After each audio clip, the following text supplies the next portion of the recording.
नमस्कार. हनुमानाची चमत्कारी 12 नावे संकटापासून वाचवतात.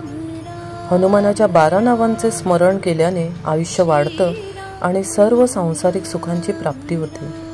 या 12 नावाचा निरंतर जप केल्याने हनुमान दाही दिशा आणि आकाश पाताळात देखील रक्षा करतात. चला तर स्मरण करूया हनुमानाच्या 12 नावांचं. ओम हनुमंताय नमः. ओम अंजनी सूताय नमः. ओम वायुपुत्राय नमः. ओम महाबलाय नमः. ओम रामेष्ठाय नमः.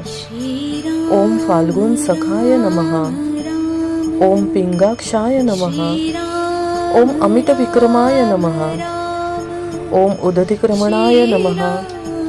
ओम सीताशोक विनाशाय नमः. ओम लक्ष्मण प्राणदाताय नमः. ओम दशग्रीव दर्पहाय नमः.